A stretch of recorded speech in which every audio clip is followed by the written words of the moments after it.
నమస్కారం అండి, welcome to Telugu excursion YouTube channel. ఇప్పుడు మనం ఈ వీడియోలో క్రైస్తవుల నుంచి బయటకు వచ్చినటువంటి ఒక కుటుంబము వాళ్ళ ఇంటి దగ్గరికి వెళ్ళి వాళ్ళని దర్శించి వాళ్ళ ఇంట్లో ఒక పూజా కార్యక్రమం చేసి వాళ్ళు మనం స్వధర్మంలోకి ఆహ్వానిద్దాము. సో ఇంకా మన విషయంలోకి వెళ్తే, కుమారి అని ఈవిడను కరోనా సమయంలో యేసు ప్రభు దేవుడని బైబిల్ ఒక దైవగ్రంథం అని చెప్పి నమ్మించి చాలా మాయమాటలు చెప్పి చర్చికి కూడా తీసుకెళ్లారు. చర్చికి తీసుకెళ్ళిన తర్వాత యథావిధిగా వాళ్ళు యేసు ప్రభు దేవుడు బైబిల్ ఒక దైవగ్రంథం చెప్పి వాళ్ళను బాగా బ్రెయిన్ వాష్ చేసి వాళ్ళ ఇంట్లో ఉన్నటువంటి హిందూ దేవుల పటాలు కూడా తీసి బయట పడేపించి ఆమెను అలా మతం మార్చారు. ఇప్పుడు ఈవిడ గారు మతం మారిందే కాకుండా ఇప్పుడు ఇదే ఫ్లాట్లో ఉన్నటువంటి కొంతమందిని కూడా మతం మార్పిడి చేసి ఇంకొంతమంది చిన్నపిల్లలను కూడా చర్చికి అయితే తీసుకెళ్తుంది. పాపం అమాయకురాలు, అంటే బైబిల్ గురించి ఏమీ తెలియదు కదా. సో ఇప్పుడు ఈవిడ మన ఎక్స్క్రిస్టియన్లో ఉన్నటువంటి వీడియోలు చూసి సత్యం తెలుసుకొని ఇప్పుడు మళ్ళీ ఆ క్రైస్తవుల నుంచి బయటకు వచ్చి హిందుత్వంలోకి స్వీకరించడానికి సిద్ధపడింది. సో ఇప్పుడు మనం వెళ్ళిపోదామా?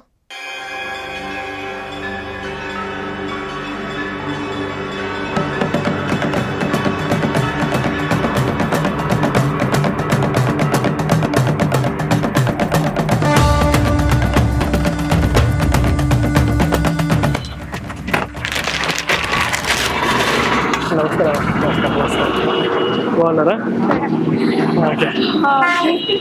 అది ఇక్కడే సార్ పక్కనే. సరే వెళ్దామా? మీరు వస్తారా ఎట్లా వింటారా? Okay okay. ఎలా ఉన్నారు? బాగానే ఉన్నాయి సార్, మీ దయవల్ల. ఓకే, మా దయ. బాగానే ఉన్నాయి సార్.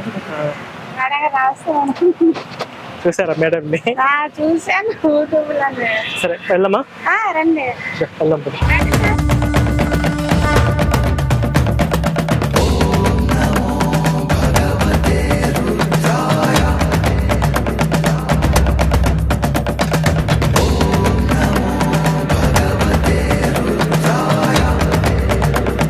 సో కుమారి గారు వచ్చేసి తన క్రైస్తవంలోకి వెళ్ళి అక్కడ ఉన్నటువంటి బాధలన్నీ చూసి తను ఇప్పుడు రియలైజ్ అయ్యి బయటకు వచ్చేసింది. అంటే మేము ఇప్పుడు ఇంత దూరం మేము ఎందుకు వచ్చాము అంటే, తను రియలైజేషన్ అయ్యి బయటకు వచ్చిన తర్వాత కూడా చాలా మంది పాస్టర్లు నువ్వు చర్చి రాకపోతే నీకు ఏదో జరిగిపోతుంది అని రకరకాల భయాలు పెడుతున్నారు. సో ఆ భయాలు పోగొట్టడానికి అని చెప్పేసి మేము ఇక్కడ దాకా వచ్చాము. మరొక విషయం ఏంటంటే, కుమారి గారు కూడా తనకు జరిగినటువంటి అన్యాయము చాలా ధైర్యంగా కెమెరా ముందు కూడా చెప్పింది. ఇప్పుడు క్రైస్తవుల నుంచి బయటకు వచ్చిన వాళ్ళు చాలా మంది కూడా మీ సాక్ష్యాన్ని కూడా మీరు ధైర్యంగా చెప్పండి, ఎందుకంటే మీరు చెప్తే ఎంతమంది కూడా బయటకు వచ్చే అవకాశాలు ఉన్నాయి. సో మా ఎక్స్క్రిస్టియన్ టీం తరపున, మా ఛానల్ తరపున మేము ఈ కుమార్ గారికి నమస్కారం. ముందుగా మీరు క్రిస్టియన్స్ నుంచి బయటకు వచ్చేందుకు నేను చాలా హ్యాపీ ఫీల్ అవుతున్నాం. మీరు ఏమీ భయపడాల్సిన అవసరం లేదు. ఇది ఆంజనేయ స్వామి, ఓకేనా? ఇది శ్రీరాముడిది. ఎందుకంటే అమ్మా, ఆంజనేయ స్వామి పట్టం మీకు ఎందుకు ఇస్తున్నానంటే, మీరు మొత్తం ఎన్ని సంవత్సరాలు చర్చికి వెళ్ళాను అన్నారు? 4 సంవత్సరాల పాటు చర్చికి వెళ్ళారు. ఇంకా మీ ఇంట్లో యేసు ప్రభు సంబంధించినవి ఎన్ని ఉన్నాయి? నేను అవన్నీ తీసేస్తాను. ఇవ్వండి. సరే, ఓ పని చేద్దాము. సో ఇప్పుడు మీకు పాస్టర్లు మీకు ఎవరైనా భయపెట్టినా, మీకు ఎలాంటి భూత ప్రేతాలు ఎలా ఈ పాస్టర్ వచ్చి మీ ఎన్ని రకాలు భయపెట్టినా కూడా ఈ ఆంజనేయ స్వామి పట్టం ఉంది కదా, ఇప్పుడు రసజ్ఞ గారు మీకు దీపారాధన కార్యక్రమం చేస్తారు. మీరేం చేయాలంటే ఈ రోజు నుంచి కౌంట్ చేసుకొని కరెక్ట్గా 40 రోజులు, ఈ 40 రోజులు మీరు కానీ ప్రతిరోజు మార్నింగ్ మీరు స్నానం చేసిన తర్వాత దీపారాధన చేసి జై హనుమాన్ అనండి. ఈ 40 రోజుల్లో ఈ 4 సంవత్సరాలు పట్టినటువంటి క్రిస్టియానిటీ పాస్టర్ దరిద్రం మొత్తం మీకు వదిలిపోతుంది. ఇప్పుడు ఆంజనేయ గొప్పవాడా, శ్రీ యేసు ప్రభు గొప్పవాడా? అంతే కదా. సంజీవని మొక్క కోసము లక్షల టన్నుల బరువు ఉన్నటువంటి కొండనెత్తికెళ్ళిన ఆంజనేయ స్వామి గొప్పవాడా? 20 కేజీలు కూడా బరువు లేని ఒక చెక్క ముక్క మొయ్యని యేసు గొప్పవాడా? అదే గొప్ప అనుకోని 100లకు దిగాము, కానీ ఇప్పుడు నిజం తెలిసింది తను గొప్ప కాదనుకోనే గొప్ప దేవుడు ఇతనని మాట్లాడుకున్నాను. ఇప్పుడు ఈ ఆంజనేయ స్వామి ఉందనుకో, పాస్టర్లు వచ్చినా ప్రార్థనలు చేసినా ఆ దరిద్రాలని పోతాయి. మీకు ఎటువంటి భయము అవసరం లేదు. ఇప్పుడు మీకు ఏమైనా భయం ఉందా? ఇప్పుడు పాస్టర్లు వచ్చి దేవుడు అసలు భయం లేదు సార్. నన్ను ఎవరు అడిగినా సరే ఎదిరించుకుని మాట్లాడే బాధ్యత నాలో ఉంది. ఓకే, ఇంకా మీకు ధైర్యం కావాలంటే ఆంజనేయ స్వామి ఫోటో, అట్లాగే రాముడి ఫోటో, దీపారాధన. ఇప్పుడు ఒక చిన్న దీపారాధన కార్యక్రమం జరుగుతుంది. ఇక్కడ పెట్టేసుకోవచ్చు కదా. సరే, ఆ తర్వాత అవి ఆ తర్వాత వచ్చేసి జేసుక్రీస్తు ఫోటోలు, బైబిల్ వచనాలు ఉండకూడదు. ఓకేనా? ప్రాబ్లం లేదు కదా? అవన్నీ తీసేస్తే, ఈ బైబిల్ కూడా తీసేస్తే మీకు ప్రాబ్లం లేదు కదా? చాలా సంతోషం. అట్ ద సేమ్ టైం ఇంకొక మాట, మా ఎక్స్క్రిస్టియన్ ఛానల్ తరపు నుంచి ఒక చిన్న శారీ గిఫ్ట్గా ఇస్తున్నాము. ఈ శారీ తీసుకోండి. మీతో పాటు మిగిలిన వాళ్ళందరూ కూడా ఆ క్రైస్తవ గ్రూప్ నుంచి బయటికి రావాలి. ఓకేనా? ఓకే. నెక్స్ట్ వచ్చేసి మన ఒక చిన్న దీపారాధన కార్యక్రమం జరుగుతుంది. ప్రసక్త వెళ్ళేసి దీపారాధన. దానికన్నా ముందు ఈ బైబిల్ అవి తీసే. ఓకే, ఈ బైబుల్ తీసి అవి నేను చెప్తాను. ఈ బైబుల్స్ ఇవన్నీ ఉన్నాయి. ఈ బైబిల్ కూడా ఇంట్లో పెట్టుకోవడం మంచిది కాదు ఫస్ట్. ఓకేనా? నెక్స్ట్ ఇది కూడా ఇవన్నీ కూడా చూడండి. కీర్తనలు 133 పెట్టాడు కదా. దమ్ముంటే ఎవడైనా ద్వితీయోపదేశ కాండం 13వ అధ్యాయం 6వ వచనం పెట్టండి. సంఖ్యాకాండం 31వ అధ్యాయం 16-17 వచనాలు పెట్టగలరా? అంటే బైబిల్లో వాళ్ళ అనుకూలమైన అన్ని తీసుకొని ఇలాంటి వచనాలు పెట్టి మిమ్మల్ని మోసం చేశారు. ఓకేనా? ఇప్పుడు మీకు బైబిల్ అంటే అర్థమైంది కదా మా వీడియోలు చూసినాక, మా బుక్లు చదివిన తర్వాత.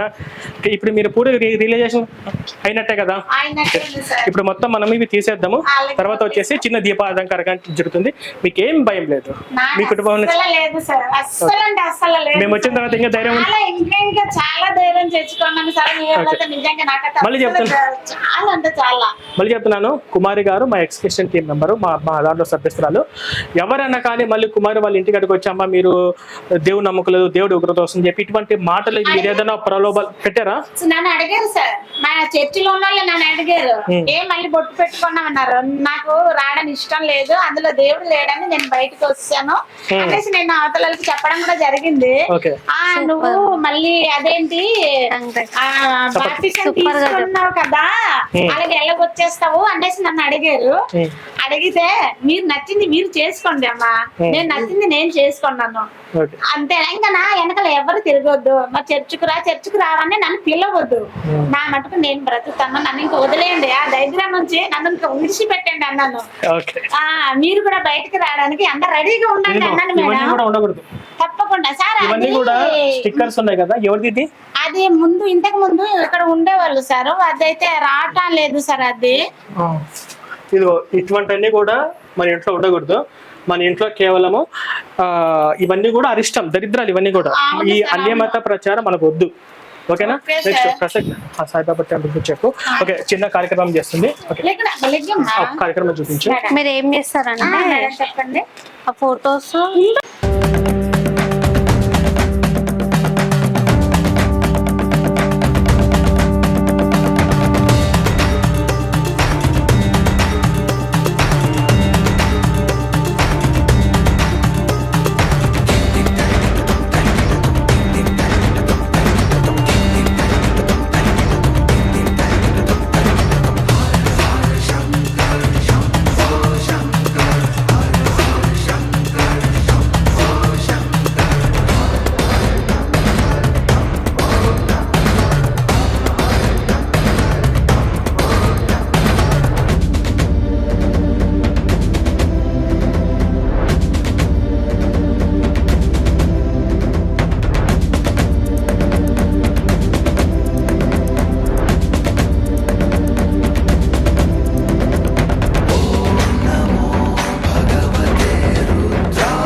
ఇప్పుడు మనం ఎక్కడ అంటే వైజాగ్లో కంచరపాల ప్రాంతంలో ఉన్నాము. ఇప్పుడు మనం ఈ ప్రాంతానికి రావడానికి గల ముఖ్యమైన కారణం వచ్చేసి మనతో పాటు ఉన్నారు కుమార్ గారు గత ఒక 4 years నుంచి చర్చికి వెళ్తున్నారు. తర్వాత మన ఎక్స్కృష్ణ వీడియోల ద్వారా కానీ లేదా గోపి సనాతన సేన కానీ శివశక్తి కానీ ఈ వీడియోల ప్రభావంతో తను ఆ మైకంలో నుంచి అయితే బయటకు వచ్చింది. ఇప్పుడు వారి యొక్క సాక్ష్యాలు, అసలు చర్చికి వెళ్ళడానికి గల కారణాలు ఏంటి, వెళ్ళి మళ్ళీ బయటికి రావడానికి గల కారణాలు ఏంటి, అంతేకాకుండా ఇప్పుడు మేము ఇంత దూరం ఇక్కడ దాకా మేము ఎందుకు వచ్చాము అంటే ఈవిడ గారిని ఇబ్బంది పెడుతున్నారు పాస్టర్. అంటే మా చర్చికి రాకపోతే మీకు ఏదో జరిగిపోతుంది, ఇలా దేవుడు సైతం అని చెప్పేసి ఇలా పాస్టర్లు భయపెడుతుంటారు కదా రెగ్యులర్గా. వాళ్ళకి మరింత ధైర్యం ఇవ్వడం కోసము అనేది మేము ఇంత దూరం రావడం జరిగింది.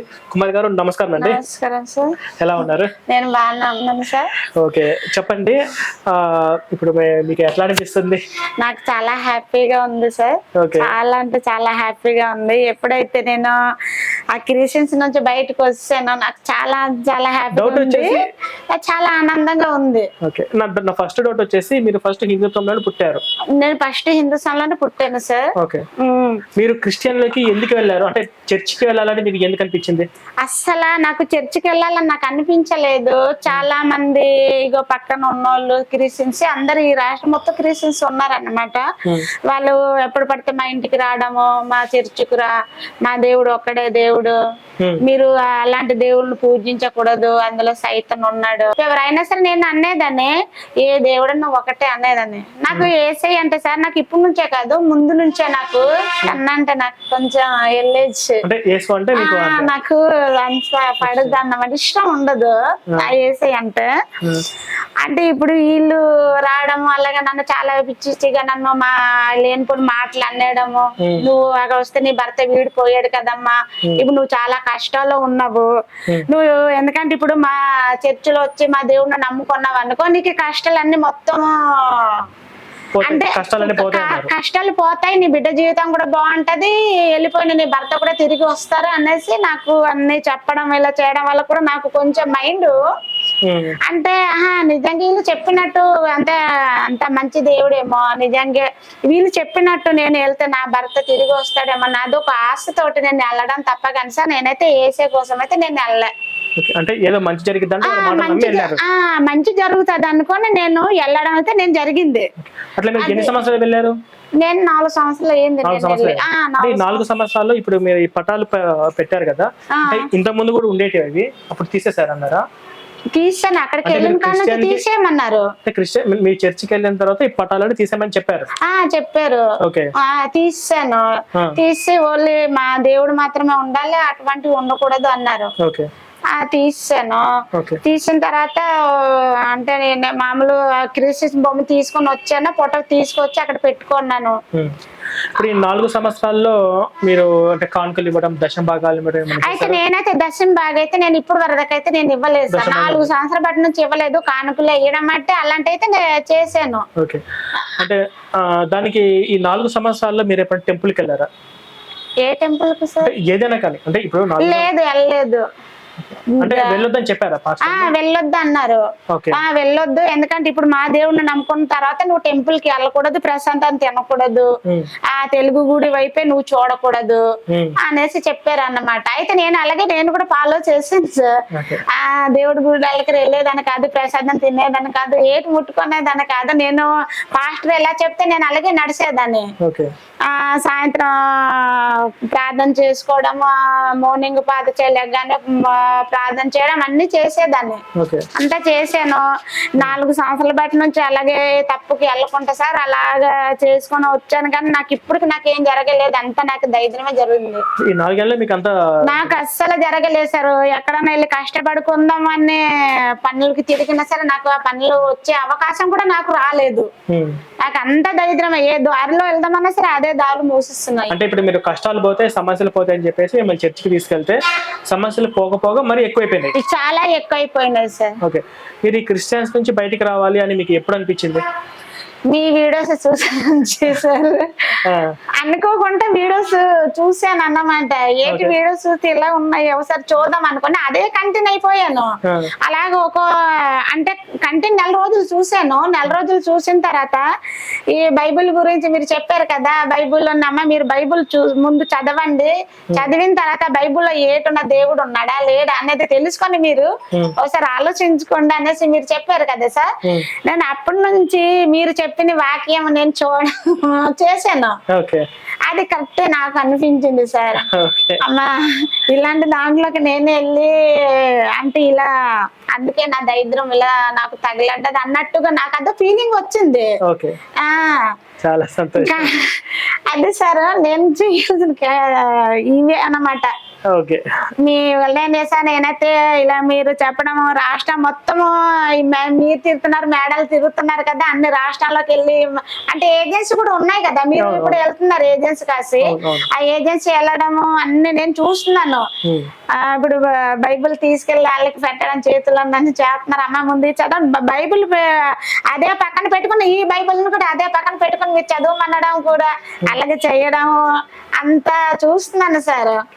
ఓకే, ఇప్పుడు చాలా సంతోషము.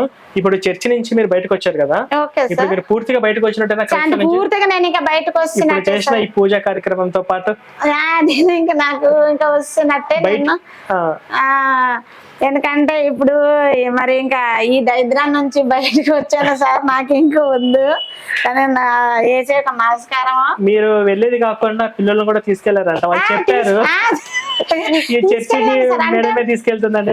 మా పాస్టర్ తీసుకుని రమ్మనేవారు, నేను తీసుకుని వెళ్ళడం పిల్లల్ని అలా చేసేదాన్ని అన్నమాట. తప్పని అర్థమైంది సార్. నెక్స్ట్ వన్ వచ్చేసి మీరు చర్చి మానేసిన తర్వాత వాళ్ళు ఏమన్నా అన్నారు అంటే చర్చి నుంచి కానీ పాస్టర్ నుంచి కానీ ఏమన్నా అన్నారా? ఏమన్నా పాస్టర్ అంటే నన్ను ఏం అనలేదు ఇప్పటికి.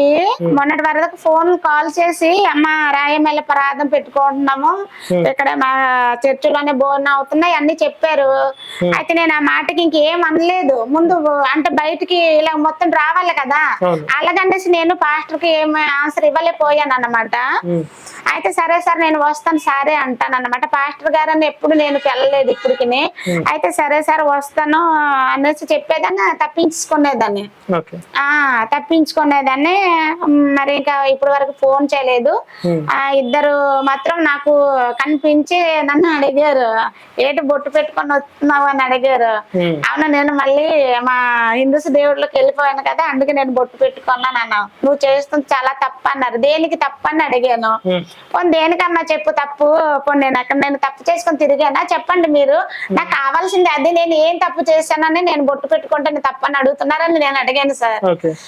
అడిగితేమో నువ్వు బాప్టిజం తీసుకున్నావు కదా, అలా తీసుకుని మళ్ళీ హిందూస్ దేవుళ్ళకి మళ్ళీ నువ్వు రాకూడదు అంటున్నారు. నాకు నచ్చింది నేను వచ్చాను. నువ్వు మళ్ళీ హిందూస్ దేవుళ్ళకి వచ్చావు కదా, హిందూస్ దేవుళ్ళకి వచ్చిన తర్వాత నరకానికి వెళ్ళిపోతా. అమ్మ నాకు నరకమే కోరుకుంటున్నా, నువ్వు స్వర్గానికి వెళ్ళి తల్లి అన్నాను సార్. తప్పకుండా ఈ మాట అన్నాను. మీరు స్వర్గాల్లోకి వెళ్ళండి, నేను నరకాల్లోకి వెళ్తానమ్మా. నాకు నచ్చింది నేను మళ్ళీ ఇక్కడికి వస్తే నా దేవుడు నాకు నచ్చలేదు, నేను బయటకు వస్తాను నేను అన్నాను సార్. ఒకటి మీరు కూడా బయటికి రావడానికి అందరూ రెడీగా ఎదురు చూస్తుందండి అని అన్నాను. ఏంటి ఇంత ఇంపార్టెంట్, వస్తాయి రోజుల్లో వస్తాయి కదా సార్, ఎవరికన్నా తెలుసుకునే రోజులు అనేది దగ్గరలో ఉంటాయి. ఇప్పుడు వాళ్ళు తెలుసుకోవాల్సింది ఇప్పుడు నేను ఎలా తెలుసుకున్నాను, ఇప్పుడు వాళ్ళు అలాగే తెలుసుకోవాలి. నేను అదే సార్ నేను కోరుకుంటున్నాను, మీరు అందరినీ బయటకి ఇలాగే తీసుకొని అలాగే తీసుకొస్తారు అనేసి నేను మిమ్మల్ని వేరుకుంటున్నాను సార్. ఇప్పుడు దేవుడు అనేవాడు పైన కూర్చొని మరి నన్ను నమ్మట్లేదురా, మళ్ళీ వేరే దేవుని పూజిస్తున్నారా, ఇది నరకంలో వేయాలి అంటే అక్కడ పైన కూర్చొని వాళ్ళు మండుతా ఉంటది, నన్ను కాకుండా వేరే దేవుని పూజ. అసలు అలాంటి లక్షణాలు దేవుడికి ఉంటాయా? వాస్తవానికి చెప్పాలంటే అంటే ఈ వీడియో ముఖ్యంగా బహిరంగంగా చెప్తున్నాను, క్రైస్తవులందరూ ఇప్పుడు కుమారి గారు ఎలాగైతే ధైర్యంగా బయటకు వచ్చారో మిగతా వాళ్ళందరూ కూడా బయటికి రావాలి. మీకు తెలియని విషయం ఏంటంటే అసలు అకార్డింగ్ టు బైబుల్ ప్రకారంగా యేసు ప్రభు దేవుడు అంటేనే నరకానికి వెళ్తారు. యేసు ప్రభు దేవుడు అంటేనే నరకానికి వెళ్తారు. మీకు దీనికి సంబంధించిన ఆధారాలు కావాలి, బైబుల్ సంబంధించిన ఆధారాలు కావాలంటే నేను రాసిన బుక్లెట్ ఒకసారి తెచ్చుకొని చదవండి. మొత్తం బైబుల్ 2 పక్క పెట్టుకొని చదవండి. ఈయన యేసు దేవుడు, ఈయన మన కోసం చచ్చిపోయాడు, మన ప్రాణాల కోసము వాళ్ళు అంటుంటారు కదా. నేను ఈ వీడియో ముఖ్యంగా చెప్తున్నాను, మళ్ళీ చెప్తున్నాను, చాలా మంది చెప్పాను, మళ్ళీ క్వశ్చన్ అడుగుతున్నాను. మీరు 4 సంవత్సరాలు చర్చిలో మీరు విన్నది ఏంటంటే ఫస్ట్ ఒకటి నరకంలో పడేస్తాడు. నరకం, ఆ, నువ్వు పుట్టడంలో పాపంలో పుట్టావు, పాపివి, ఆ పాపిని. నీకు బుద్ధి లేదు, గొర్రెవి, మన గొర్రెల కాపరి యెహోవా. ఓకేనా? నరకం, రక్తం, తర్వాత మన కోసం రక్తం గార్చాడు. రక్తం, నరకం, రక్తం, పాపం, గొర్రె, ఈ 4 తప్ప ఎప్పుడన్నా కొత్తగా ఎప్పుడన్నా విన్నారా? లేదు సార్, ఇవే కదా ఈ చెప్పింది? 4 ఇవే చెప్పారు.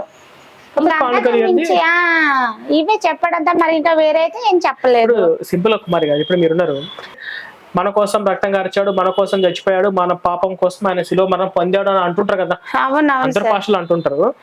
అంటే మనం ఎప్పుడు పుట్టాం? 1990లో పుట్టాం. ఈయన ఎప్పుడు పుట్టాడు? మనం పుట్టక ముందు 2000 సంవత్సరాల క్రితం పుట్టాడు.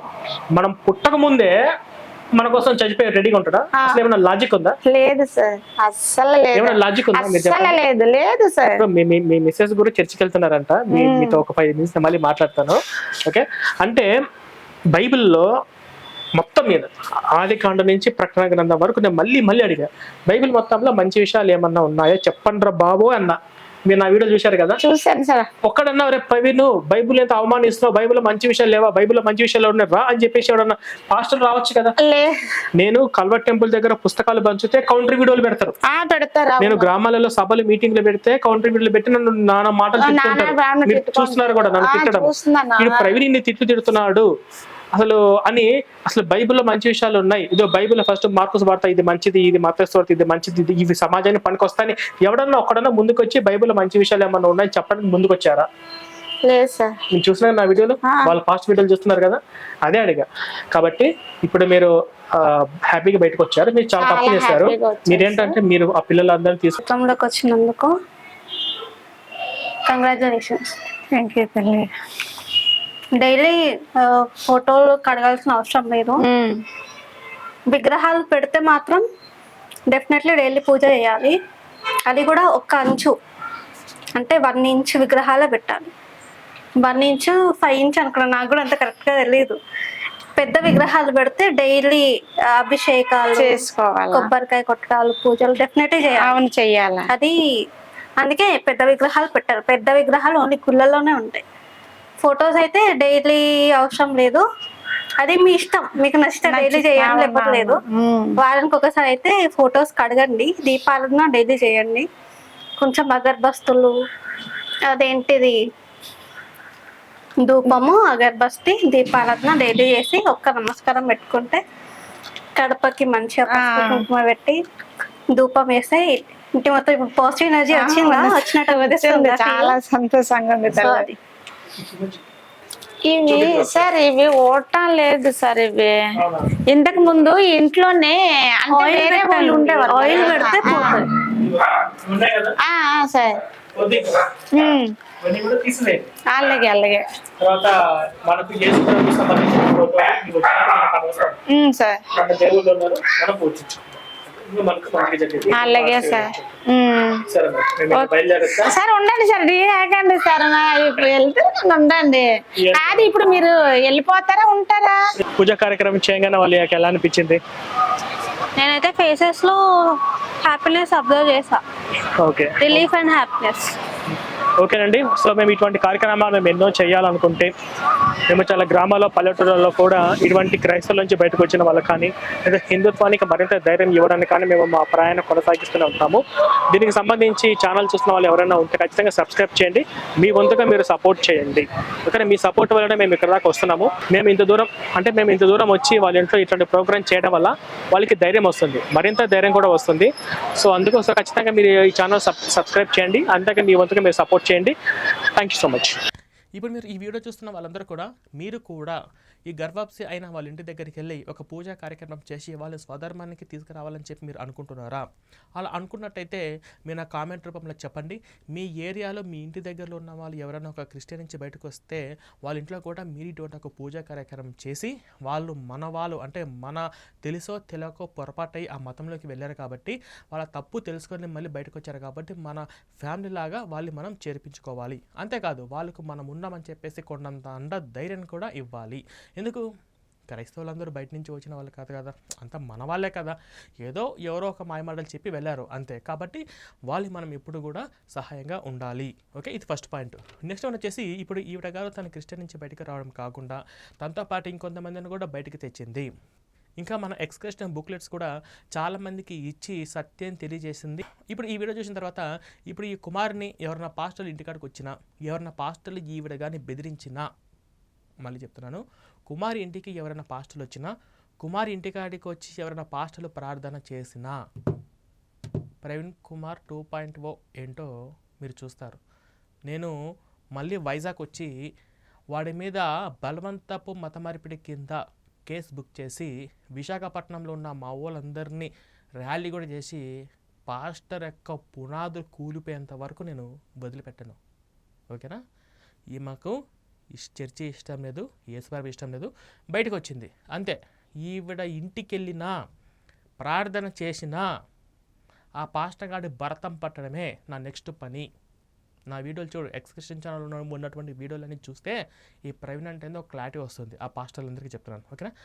ఇప్పుడు ఇంకో విషయం ఏంటంటే, ఇప్పుడు కుమారి గారు వచ్చేసి చాలా పేద కుటుంబం నుంచి వచ్చింది. తెలుసో తెలియకో కొన్ని సంవత్సరాలు చర్చికి వెళ్ళి తను బయటకు వచ్చింది. బయటికి రావడమే కాకుండా మన ఎక్స్ క్రిస్టియన్ టీంలో కూడా జాయిన్ అయ్యి ఇంకా ఎంతోమందిని క్రిస్టియన్ నుంచి బయటికి తీసుకురావాలి అని ఆమె పోరాడుతుంది. మన ఎక్స్ క్రిస్టియన్లో ఉన్నటువంటి బుక్లెట్లు కూడా కొంతమంది పిల్లలు కూడా ఇచ్చింది. తన తప్పు తెలుసుకొని తన ద్వారా ఎవరైతే చర్చికి వెళ్ళారో వాళ్ళందరినీ కూడా వెనక్కి తీసుకొచ్చే ప్రయత్నం కూడా చేస్తుంది. ఇదే పనిగా ఆవిడ కష్టపడుతుంది. కాబట్టి కొంత అమౌంట్ ఆమెకు సహకరిద్దామని అనుకుంటే మీరు నాకు కాంటాక్ట్ అవ్వండి. ఇంకొక విషయం ఏంటంటే, ఇప్పుడు మేమందరం కూడా అంటే ఇప్పుడు వీళ్ళ ఇంటికాడికి వెళ్ళడం అంటే మేము ఒక టీం లాగా మేము బయలుదేరుతున్నాం కాబట్టి మాకు కూడా చాలా ఖర్చు అవుతుంది. కాబట్టి మీ వంతుగా మీరు ఎంతో కొంత మాకు సపోర్ట్ చేస్తే బాగుంటుంది. ఓకేనా? Thank you so much.